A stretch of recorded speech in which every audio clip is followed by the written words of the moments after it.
Hello! Taking another trip down gaming memory lane. This time I'm going to talk about the original PlayStation, or PS1, whatever. We'll just call it the PlayStation because this was, prior to the other systems, PS2 and such. Now, technically this is a video I've been wanting to do for a while because, well, I decided to do it now. The thing is, the PlayStation is my second favorite console of all time. And the other reason is the PlayStation Classic, launches this week.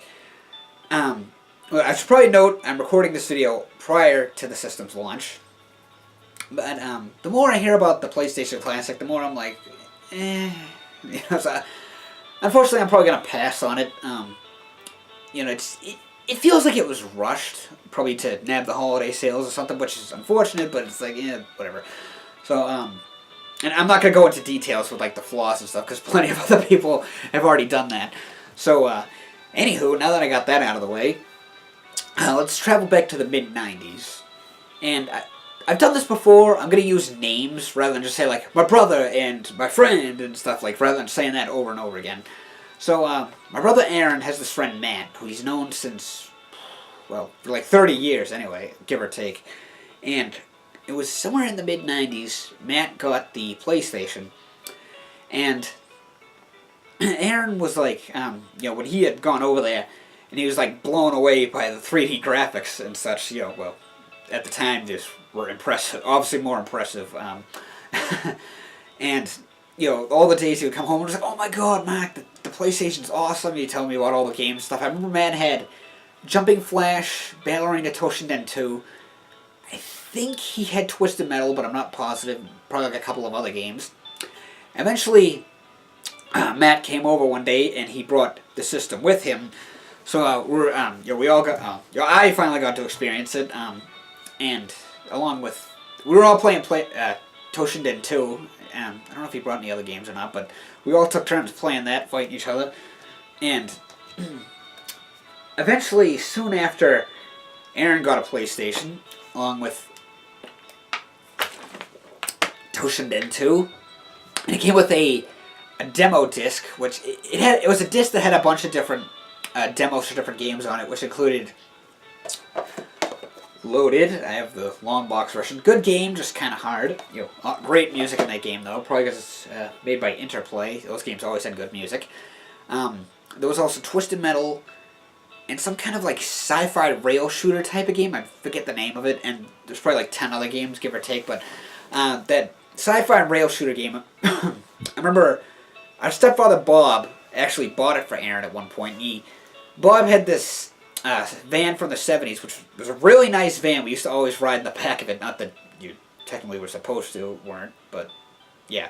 But he bought this game for Aaron, and he left it in the van overnight, and I guess he didn't lock the doors because somebody broke into it and stole it. Dickhead. The guy who stole it, not Bob. But, and as for Toshinden 2, I kind of have a soft spot in my half of that game just because I played the crap out of it back then. Obviously today, looking at it, graphics-wise, it hasn't really aged well, but one thing I love about that game to this day is the music. It's just so, upbeat and epic. It reminds me, it's almost like the kind of music you would hear in an 80s or 90s anime movie. That's what it feels like to me. It's like an anime music. Even the music for the credits is awesome.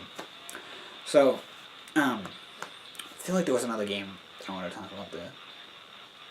I remember he did let Matt let Aaron borrow Jumping Flash at one point, and I remember, I think, aside from Battle Arena Toshinden 2, that was one of the first games I played for the system. I love that game. To this day, I love playing that game. It was just one of those cute. I have the second one because the first one's more expensive, physically anyway.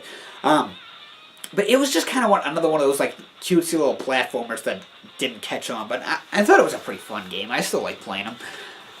Like I said, I own the second one physically. But another game was, one day my Bob took Aaron, our sister Noelle, and I to the mall, and he bought each of us something. He bought me a couple of packs of Z-Bots, which were these little 2-inch robots. I've talked about them in countless videos. And he got Noelle this pink, fluffy Muppet marionette type of thing or something. Yeah. And then he got Aaron a PlayStation game. It was called Crazy Ivan. I think it was spelled with a K. And I haven't played it in years, because obviously I played it a little bit back then, but this was like 20 plus years ago. And it was a game that was, I think it was a first-person perspective, but I know it was like a mech robot type of game where you drove like a mech and fought other ones. And it used like full motion videos and stuff, but like I said, I haven't played it in years, but I'm sure it probably hasn't aged well. And eventually, I remember Matt got Twisted Metal 2, and he brought that over, and we were all playing it. Which I think that one is way better than the first one. Even back then I did, and to this day I still think that. I actually happen to own it because, of course, why wouldn't I? And a lot of great memories with this game. Even my neighbor who got a PlayStation. So I'm gonna shift gears here for a minute. He got a PlayStation in the late '90s, along with a handful of games like Mega Man 8. I think he got Blasto. Pocket Fighter, which we played that quite a bit. I remember, I guess his mom didn't know that you had to use memory cards, so, he didn't have them at first, and she did get a couple later on, but, Pocket Fighter, that was a game him and I played a lot, because, I always thought that was a fun little game. It was like kind of like a more kiddie or, like, cutesy little version of Street Fighter, and I remember one time when we were playing it, and I picked Ken, and Robert, my neighbor, kept saying, like, oh, Ken's a jackass. I'm like, what the hell is he talking about? And then, I guess one of Ken's moves is that he turns into a cowboy riding a donkey, and the donkey kicks him. And I was like, oh, okay, now I get it. But he eventually got Twisted Metal 2, and him and I played this so much. We played the co-op mostly, and he discovered this trick in the Paris level where you could actually camp. Which, I mean, online, today camping is annoying, like with, when you're playing online or something and somebody's camping, that's annoying, but this is a little bit different because it's, you're fighting AI and you're not ruining online people's experience. But anyway, in the Paris level, when you go into the Louvre, you take the teleporter up to the top floor, and you just, sit in the corner, and then your AI opponents who, obviously they know you're up there, so they come into the teleporter, go up to the top, and just drive off, and they just keep doing it over and over, and you just keep shooting them. It was just a funny little trick that you could do in it. I remember Aaron and I, his dad and I loved this game, but he was the pickiest person to play with. For starters, he would only play as Warthog, and he would only play in the city levels, which included Paris, Hong Kong, and LA. He refused to play the rooftop levels. It was actually kind of funny. We used to be like, alright, we're doing the rooftop levels, and he'd be like, then I want to play? Literally in that tone of voice, he used to do that. I remember Aaron got this for Christmas one year. I'll never forget, it was 97, I think. I'll never forget it because that Christmas Eve, Christmas and then Christmas Eve, I was sick as a dog. I had a very bad stomach bug. I think I threw up 13 times. Awful. But anyway, he got this along with Jet Moto and a couple of other games, because Jet Moto was made by the same company as, and it came out at the same time too as Twisted Metal 2. It was a company called Single Track, who also made games like Warhawk and Critical Depth, which I think my brother has those too. Critical Depth was a game that, it's the same concept as Twisted Metal, but with submarines under the ocean, so it's naturally it's a little slower paced compared to Twisted Metal. And it was a pretty good game. I liked it. The music is awesome. Single track games always had great music. Unfortunately, they went out of business, but I know the main guy from that company formed Incog Inc., who made Twisted Metal Black and War of the Monsters, etc. Now, I remember somewhere in the late, probably 97, Aaron rented Suikoden, which was a great JRPG. Personally, I like the second one way better, but the first one is really good too. Now, I remember he had rented it, and then good old memory card. So of course, since he had it saved on his pro memory card, even after the game had to be returned, his friend Mike, we literally know like 30 people with the name Mike, but Mike, he had it, so he let Aaron borrow it. And then one time, Mike came over on a Super Bowl Sunday, and it's funny. As much as I love playing JRPGs, but for some reason I always really liked watching other people play them as well. I don't know why, but so Aaron was playing it. He was like at the last level, the dungeon, the castle, whatever, and Mike and I were watching him, and it was on Super Bowl Sunday. I think I already said that, but we were kind of going back and forth between the two games, so to speak, and Aaron and I, we had bunk beds, and I was like trying to climb up to the top. I don't even remember what the hell happened. I was climbing up to the top bunk, at least I think I was, while they were playing, Aaron was playing the game. I fell off the top bunk. I was okay. I landed on my ass, first of all, and fortunately the floor was carpeted, and I landed on one of the cat beds, which helped cushion the fall. So, but that was funny. I'll never forget that. Even Aaron remembers that, and he doesn't remember things as strongly as I do on certain subjects and stuff. And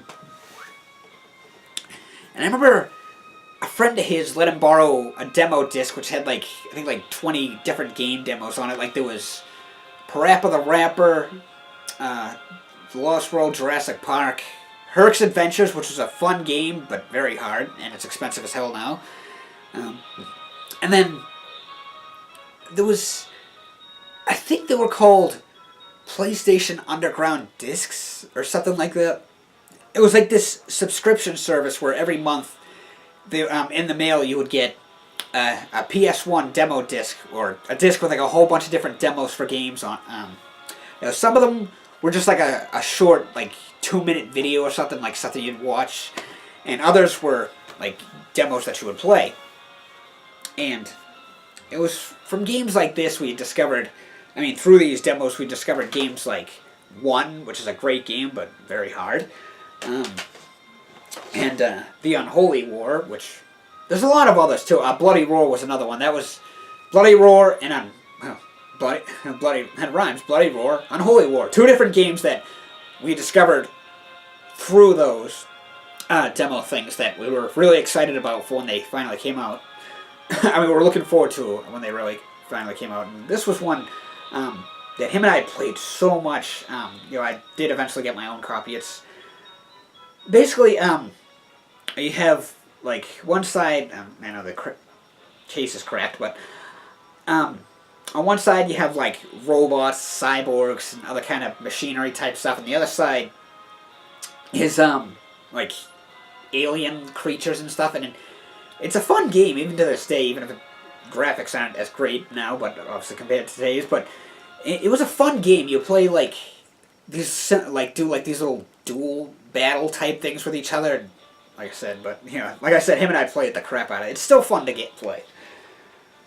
Now, I told this story before. Actually, it was literally this year, back in the spring. But whatever, I'll tell it again because it's a funny story, and some people might be new to this video or my channel. In Christmas of '99, my brother was... Oh, Legacy of Kain. That was another game we discovered through that. Sorry, that one slipped my mind. Through those demo discs. But anyway, it was, I think, Christmas of '99. My brother was looking forward to the game called Rogue Trip, which is the same concept as Twisted Metal, but more goofy, and it takes place in a post-apocalyptic world. You have to pick up a tourist and drive them around so they can take pictures of places, and you get money and points and stuff to upgrade your weapons and heal and stuff. Yeah, fun game.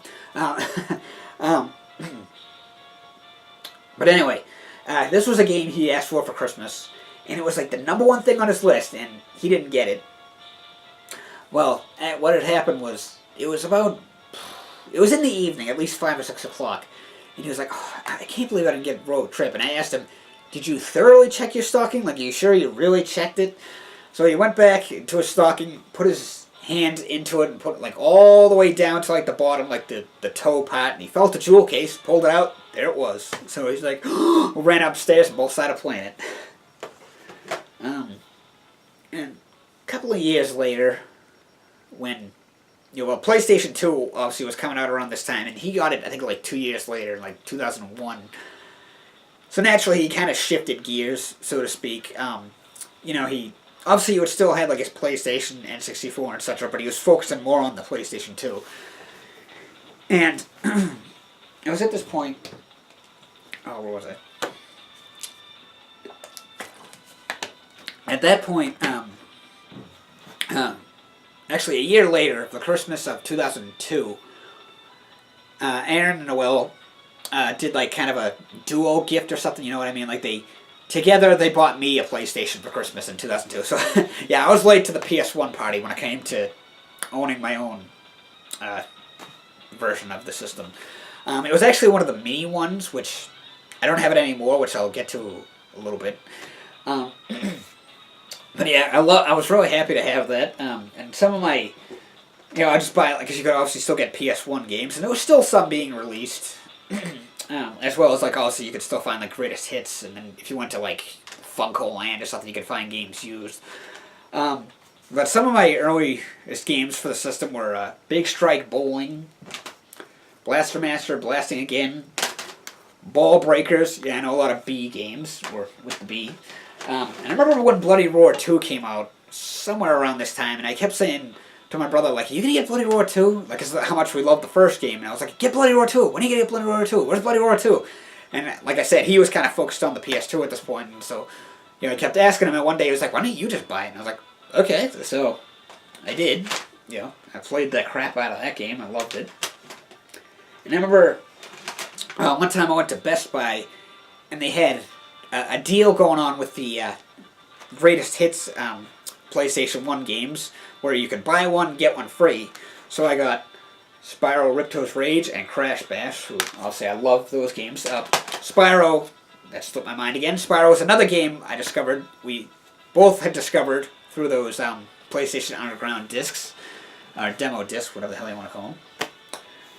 The following year, in it was 2003, Christmas of 2003, Gorilla got me Legend of Dragoon.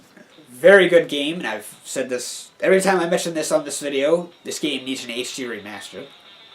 But like I said, hey, I'll keep saying it. Spread the word. Other people will say like, oh, it's a great. Other people will spread the word and say like, oh yeah, that should get an HD remaster. Hey, you never know. We spread the word far enough, and there's enough of demand. Now, of course, I can't talk about the PlayStation 1 without talking about, if I can get it out of here, Vandal Hearts. One of my favorite games of all time. It's a lot like Final Fantasy Tactics. Some of the graphics are kind of dated, but it's still a fun game. It has such a great story. And this doesn't take too long to beat. I could beat this in less than a week. But this is a must-play game. It's just so good. It was probably like 2004 or something like that, or maybe not that late, but I remember the sequel, which I had rented, and then obviously I didn't have an eBay account at the time. I was like in high school. I wasn't even 18. I was like 15, 16, something like that. But I had my stepfather order them for me on eBay or something at the time. So I did get them, and I thank you, Bob, for that. I still have them, obviously. The second one, it's good, but not great. They changed a lot around, especially with like the gameplay mechanics and the battle and stuff, but the first one is way better. The second one is good too, but not as good as the first one. And I played that game so much. Even to this day, I'll play it. Like, it just never gets old. I've beaten it more times than I can remember. And of course, by 2004, I got a GameCube for Christmas, but that's another story. So that was when I kind of started shifting gears from like, PlayStation and stuff. But yeah, so that's just some of my favorite memories with the original PlayStation. Like I said, the PlayStation Classic, we'll see what happens. Probably gonna pass on it, but I don't know, if people find a good hack for it or something, we'll see what happens. So until next time, thanks for watching and have a nice day. Bye bye, everybody.